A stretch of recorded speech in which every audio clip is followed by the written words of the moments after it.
Hello folks, and welcome to another in these painting tutorial series on the beautiful cast resin bases available from Elrex Hobbies. This time I'm doing a Celtic Ruins Conquest base.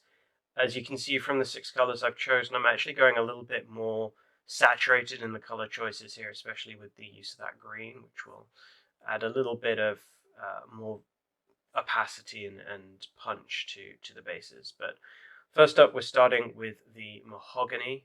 We're just using a thinned down version of this, trying to get the dirt, not worrying too much if it hits some of the stone tiles as well, just giving ourselves a good coverage.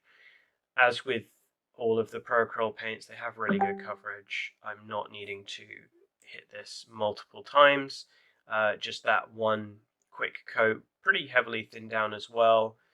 We're working on a black base, so we're going to start quite dark and we're going to bring up that light value as we go. These Celtic Ruin bases have really good volume to them. They actually have some height as well as the actual interesting texture, which makes them a little bit more challenging to paint. You got to get your brush into those recessed areas a little bit more, but it really does make them look fantastic on the tabletop.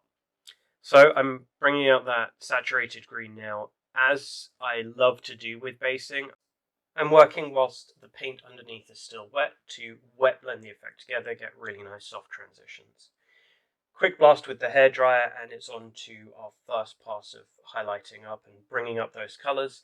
Starting with the stone here, we're just going to go for a base coat that's not painting the recesses. So similar to what I've done with some of my other bases, I'm using a dry brush in this case, but I'm not actually using the dry brush technique, taking most of the paint off, but it is still a wet brush that's applying the paint.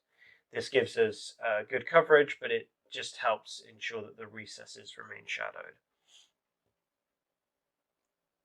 With that done, it's time to bring up the highlights on the dirt in particular, using yellow ochre for this one, just to kind of bring in some warmth against the fairly cold brown of the mahogany. Just a light dry brush, not worrying if it gets on some of the stone. Now it's time to kind of punch up those shadows a little bit with the Chaos Black. So Chaos Black paint, heavily thinned. You've seen me do this on the other bases as well. If you've watched those other videos, and if you haven't, I recommend going to check them out. That just gives a little bit more variance to what we're seeing. Next up, we're going to use that bright warm grey to lift up the stone tiles. Again, kind of cutting back on that coldness from the more neutral grey and the cooler brown of the mahogany underneath. We're lifting things up, warming it, and providing some contrast there. With those stages done, it's time for something that I haven't done on the other bases, and that is putting some tufts on. Now, one of the things about tufts is it's very easy just to peel them off the backing and stick them on the base. And when you do, they look like tufts. This basing in particular provides us a great opportunity for some really realistic uses of tufts.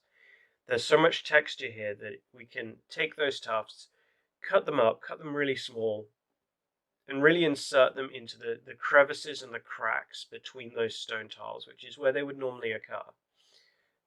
Once we've done that with a couple different colors of tufts, here we've got a kind of drier, more dead looking, and then a greener, more lively looking. It's time for that victory lap. Just painting up those base rims, both on the individual bases as well as on the larger holding base, and pinning up the recesses for those bases as well, just to give it a nice consistent finish and get rid of any overflow or splash over on the paint that we had whilst we were doing the bases.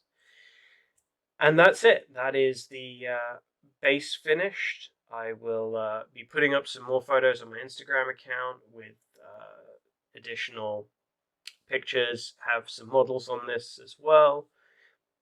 If you enjoyed this video, please do consider liking, subscribing, commenting on this video. Maybe show me some of the bases that you've been working on recently. I would love to see that kind of thing. it really does give me a little bit more inspiration in my painting, and it's just a great thing to see. So do please consider doing all of those things. Check out my other videos on basing if you haven't, or one of the other videos I have on my channel. And as always, thank you so much for tuning in. Later days.